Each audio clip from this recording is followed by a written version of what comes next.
भाग 16. मृणालच्या मामाने अन्वीवर बंदूक रोखली होती. सगळे काही क्षण स्तब्ध झाले. आर्यनने क्षणाचाही विलंब न करता अन्वीला आपल्या मागे घेतला.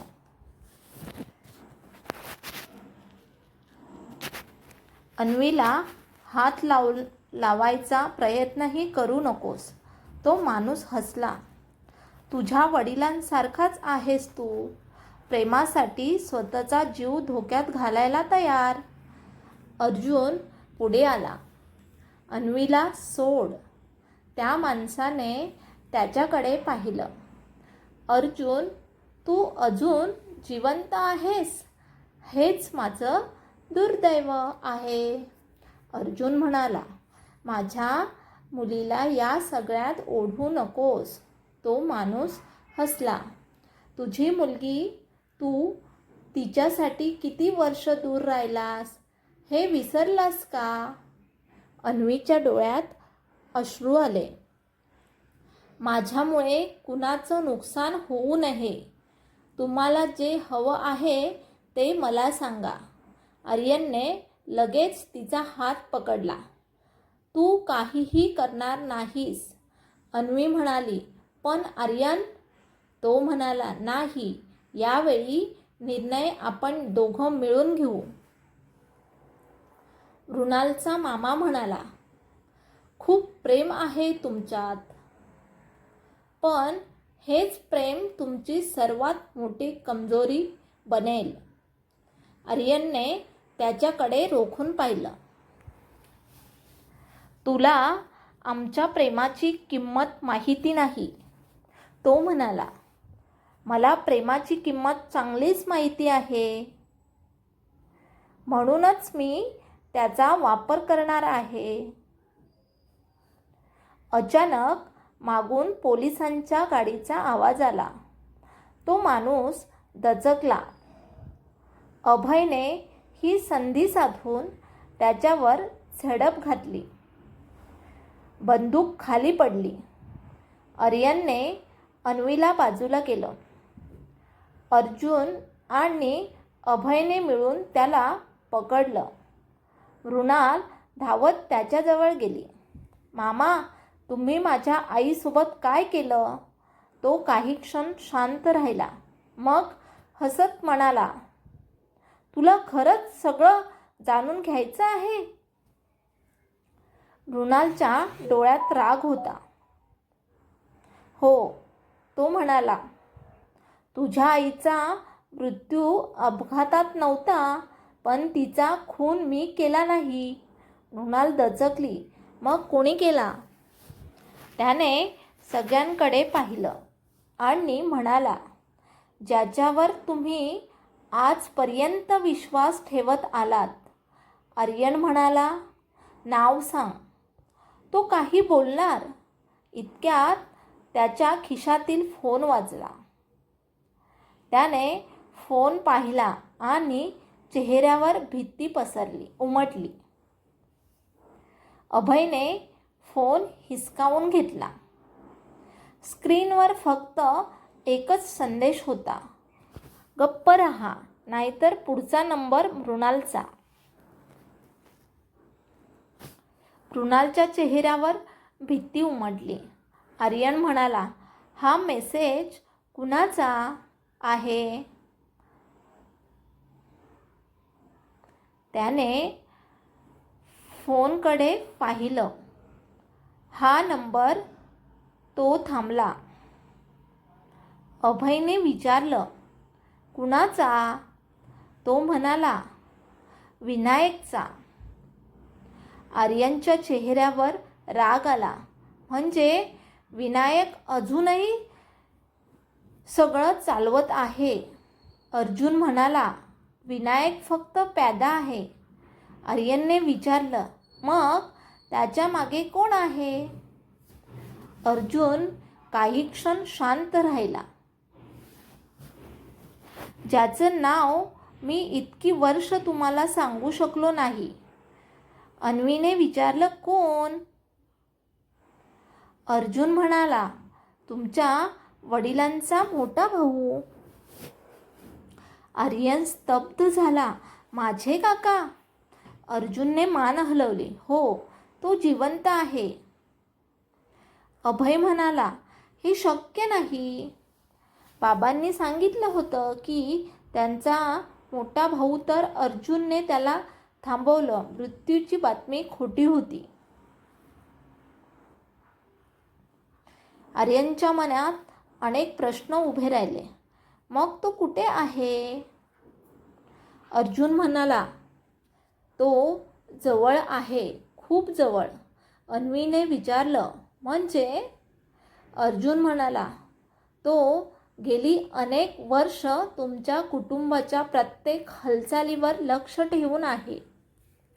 तेवढ्यात बाहेरून एक कार वेगाने निघून गेल्याचा आवाज आला. अभय खिडकीजवळ धावला.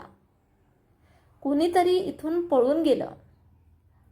आर्यन म्हणाला, गाडीचा नंबर पाहिलास? आर्यनने मान हलवली. हो. त्याने नंबर सांगितला. अर्जुनचा चेहरा अचानक बदलला. ही गाडी? आर्यनने विचारलं. काय? अर्जुन हळू आवाजात म्हणाला, ही गाडी माझ्या जुन्या घराच्या नावावर आहे. सगळे दचकले. मृणाल म्हणाली, म्हणजे? तो आपल्या घरातच लपलेला आहे. अर्जुनने उत्तर दिलं. हो.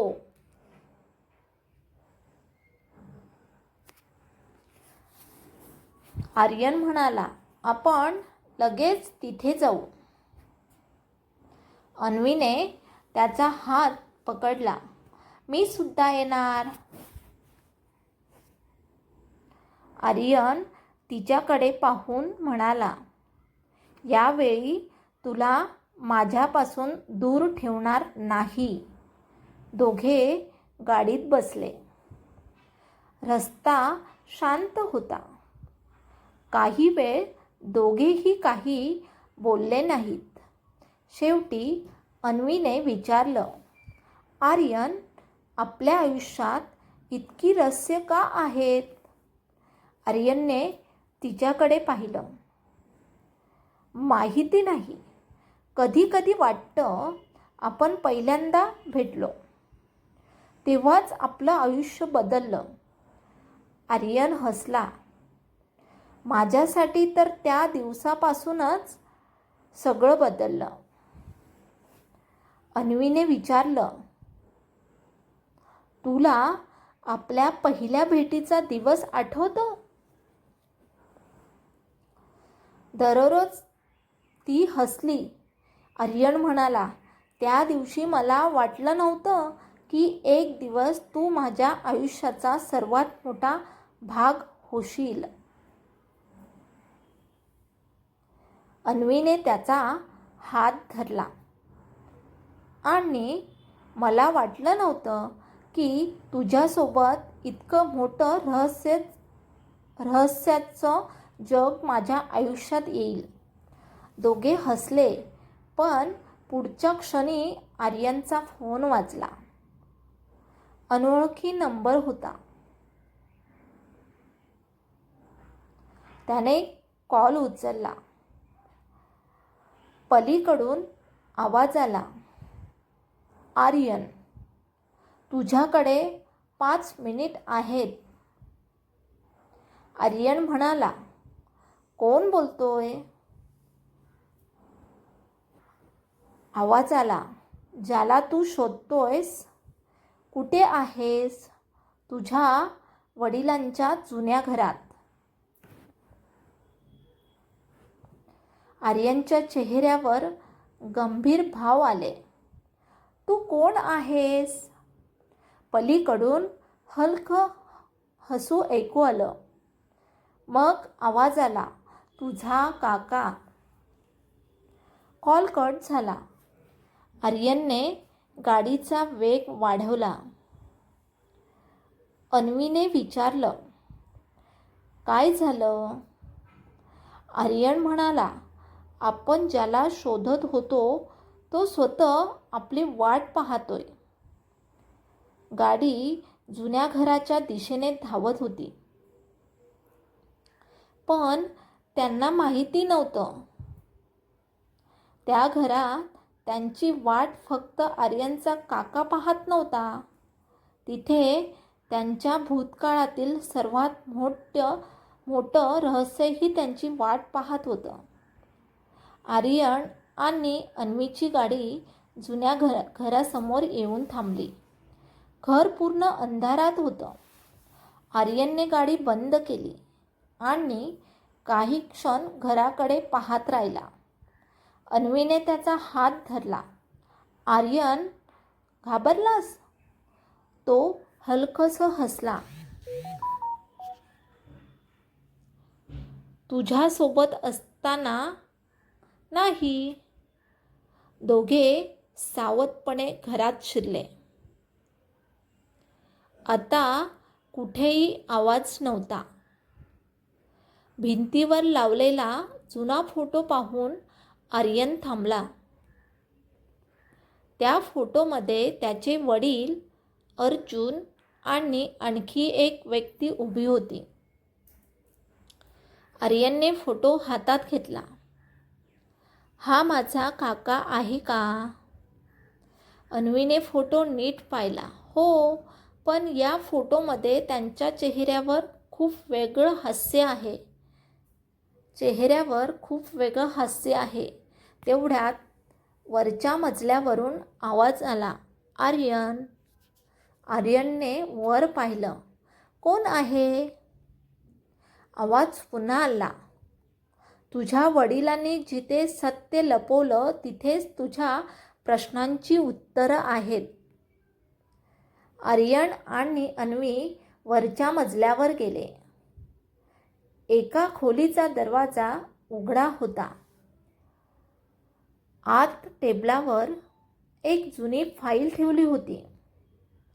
आर्यनने फाईल उघडली. पहिल्याच पानावर त्याच्या वडिलांची सही होती. अन्वीने विचारलं, यात काय आहे? आर्यनने कागद वाचला आणि त्याच्या चेहऱ्यावर धक्का उमटला. या कागदावर लिहिलंय की माझ्या वडिलांनी त्यांची संपत्ती माझ्या नावावर केली नव्हती. मग त्यांनी ती अन्वीच्या नावावर केली होती. अन्वी स्तब्ध झाली. माझ्या नावावर? आर्यनने पुढचं पान उलटलं. तिथे लिहिलं होतं, अन्वीला तिच्या वडिलांचा वारसा मिळावा यासाठी आर्यनने तिचं संरक्षण करावं. अन्वीच्या डोळ्यातून अश्रू आले. म्हणजे तुझ्या वडिलांनी आपली भेट आधीच ठरवली होती? आर्यन म्हणाला, कदाचित. तेवढ्यात खोलीचा दरवाजा हळूच बंद झाला. दोघे दचकले. मागून आवाज आला, हो, तुमची भेट योगायोगाने नव्हती. आर्यनने मागे वळून पाहिलं. दारात एक वृद्ध माणूस उभा होता. आर्यनने त्यांच्याकडे पाहिलं. काका, तो हसला. शेवटी मला ओळखलंस. अन्वी आर्यनच्या जवळ आली. आर्यनने विचारलं, तुम्ही इतकी वर्ष कुठे होता? तो म्हणाला, तुमच्यापासून दूर, पण तुमच्यावर लक्ष ठेवून. आर्यनचा आवाज कठोर झाला. माझ्या वडिलांचा मृत्यू तुम्ही घडून आणला का? काका काही क्षण शांत राहिला. मग म्हणाला, नाही. आर्यनने विचारलं, मग कोणी? काका म्हणाला, तुझ्या वडिलांनी स्वतःला वाचवण्याऐवजी तुला वाचवलं. पण त्यांना धोका कुणाकडून होता हे तुला अजून माहिती नाही. अन्वीने विचारलं. मग तुम्ही आम्हाला का बोलावलं? काकाने टेबलावर एक लिफाफा ठेवला. कारण हे पत्र तुझ्या वडिलांनी माझ्याकडे ठेवलं होतं. आर्यनने लिफाफा उघडला.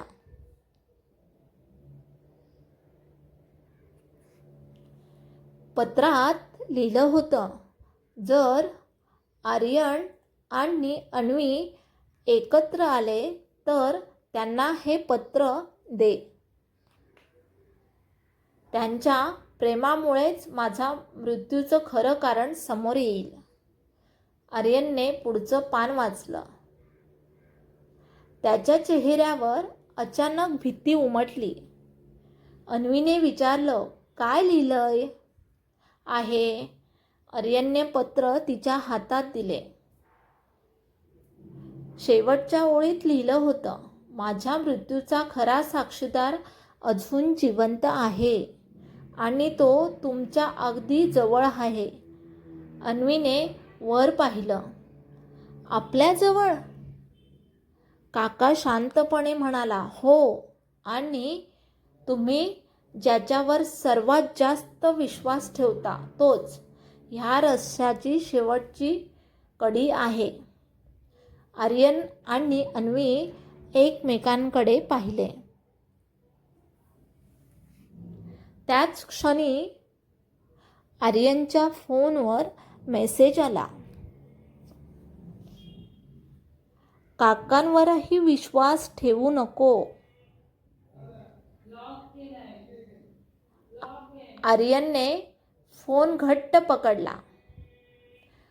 अन्वीने विचारलं, मेसेज कुणाचा आहे? आर्यन म्हणाला, विनायक काकाचा. अचानक गंभीर झाला.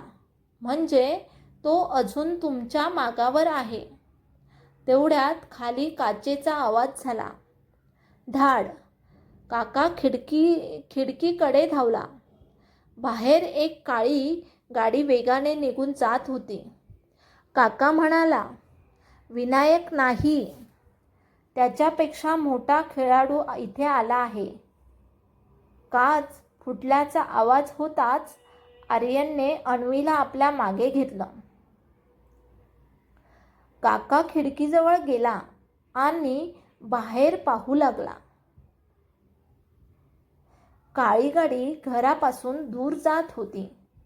काका म्हणाला, आपल्याला लगेच इथून निघावं लागेल. आर्यनने विचारलं, कोण होतं काका? काका म्हणाला, ज्याची आपल्याला भीती होती.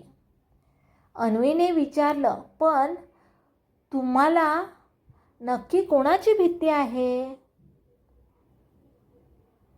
काका म्हणाला, काही क्षण शांत राहिला. मग म्हणाला, माधवपेक्षा मोठा खेळाडू आहे. माधव फक्त त्याच्या हातातलं प्यादं होतं.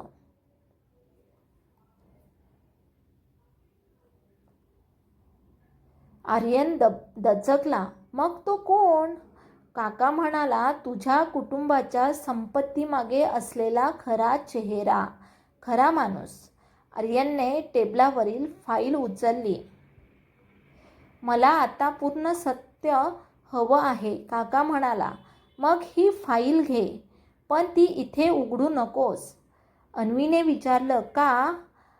काका म्हणाला, कारण या घरात आपल्यावर लक्ष ठेवणारं अजून एक माणूस आहे. आर्यनने लगेच आजूबाजूला पाहिलं. कोण? काका म्हणाला, मला माहिती नाही. अन्वी म्हणाली, मग आपण इथे राहू शकत नाही? सगळे खाली आले. बाहेर पडताना आर्यनला भिंतीवर एक छोटा फोटो दिसला. त्याने तो फोटो हातात घेतला. फोटोमध्ये त्याचे वडील, काका, अर्जुन आणि सुमित्रा एकत्र उभे होते. पण फोटोच्या मागे एक तारीख लिहिलेली होती.